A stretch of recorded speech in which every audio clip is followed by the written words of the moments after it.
welcome to today's story. We are going to be looking at Red Riding Hood, also by James Marshall, because today our purpose in listening to this classic fairy tale is to compare and contrast the adventures of Red Riding Hood with Goldilocks. And we're going to use the same two books by James Marshall, because that will give us a little bit of similarity and how one author and illustrator interpreted both stories.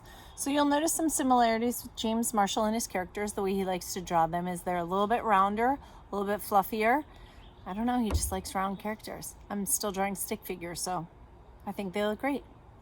Now, as you listen to this story and you're thinking about comparing and contrasting, comparing is what do they have in common, contrasting is what do they have that's different, I want you to be thinking about not what they look like.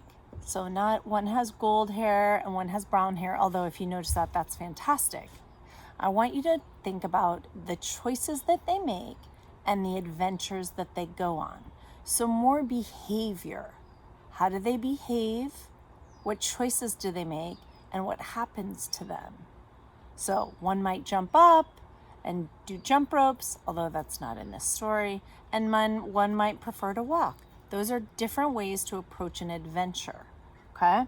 Maybe somebody's running forward because they're super excited and another person is scared and nervous.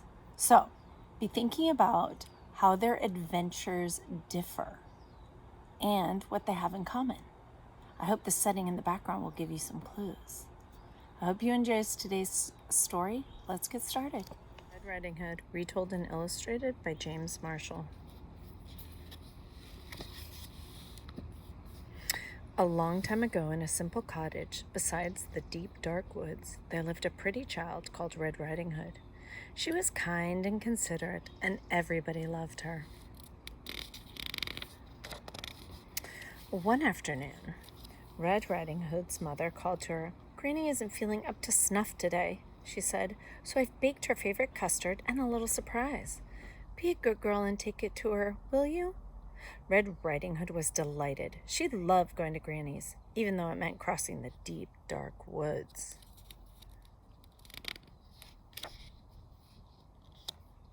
When the custard had cooled, Red Riding Hood's mother wrapped it up and put it in a basket. "Now, whatever you do," she said, "go straight to Granny's. Don't tarry. Do not speak to any strangers." "Yes, Mama," said Red Riding Hood. Now, tarry is usually a British word, and it means to dawdle or to take your time.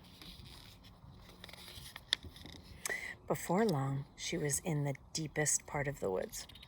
"Oh," she said, "this is scary." Suddenly, a large wolf appeared. "Good afternoon, my dear," he said. "Care to stop for a little chat?" "Oh, gracious me," said Red Riding Hood. "Mama said not to speak to any strangers." But the wolf had such charming manners. "And where are you going, sweet thing?" he said. "I'm on my way to visit Granny, who lives in the pretty yellow house on the other side of the woods," said Red Riding Hood. "She's feeling poorly, and I'm taking her a surprise." "You don't say," said the wolf. Just then he had a delightful idea. "No reason why I can't eat them both," he thought. "Allow me to escort you," he said. "You never know what might be lurking about." "You're too kind," said Red Riding Hood. If you haven't read this story, what do you think's going to happen? Beyond the forest, they came to a patch of sunflowers. "Why not pick a few?" suggested the wolf. "Grannies love flowers, you know." But while Red Riding Hood was picking a pretty bouquet, the clever wolf hurried on ahead to Granny's house. "Look at him, hee. "Who is it?" called out Granny. "It is I, your delicious, darling granddaughter," said the wolf in a high voice. Oh, maybe I should reread it like this. "It is I, your delicious, darling granddaughter," said the wolf in a high voice. "The door's unlocked," said Granny. I like how he drew her toes. It's funny.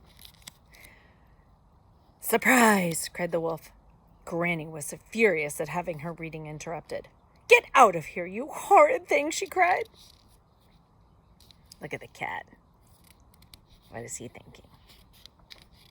But the wolf gobbled her right up. He didn't even bother to chew. Tasty, he said, patting his belly.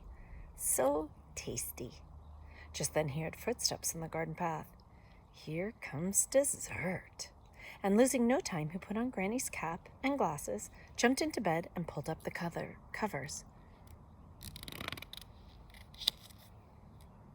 "Who is it?" he called out in his sweetest Granny voice. "It is I, your little granddaughter," said Red Riding Hood. "The door is unlocked," said the wolf. See, now you see the wolf's feet. Red Riding Hood was distressed at seeing her grandmother so changed. "Why, Granny," she said, "what big eyes you have." "The better to see you with, my dear," said the wolf. "And Granny, what long arms you have." "The better to hug you, my dear," said the wolf. "And Granny, what big teeth you have." "The better to eat you, my dear," cried the wolf. And he gobbled her right up. "I'm so wicked," he said. "So wicked." But really, he was enormously pleased with himself. And having enjoyed such a heavy meal, he was soon snoring away. A hunter passing by was alarmed by the frightful racket. "That doesn't sound like Granny," he said. "I don't know. My grandma used to snore really loud. I might snore a little bit too." Look, he ate after dinner mints. Ooh, they're from Paris, France. He looks quite full too. And so the brave hunter jumped in the window, killed the sleeping wolf, and cut him open. Out jumped Granny and Red Riding Hood. "We're ever so grateful," said Red Riding Hood. "That wicked wolf won't trouble you again," said the hunter. "It was so dark in there, I couldn't read a word," said Granny. Red Riding Hood promised never, ever to speak to another stranger, charming manners or not. I know how Granny feels, though, when it's dark and you can't read. And she never did. What do you think the alligator's wondering? Do you think she's learned her lesson? I hope you enjoyed today's story. I want you to think about, how is this character, Red Riding Hood, in James Marshall's version, similar or different to Goldilocks in James Marshall's version of Goldilocks and the Three Bears? Thanks for sharing. I look forward to seeing what you think.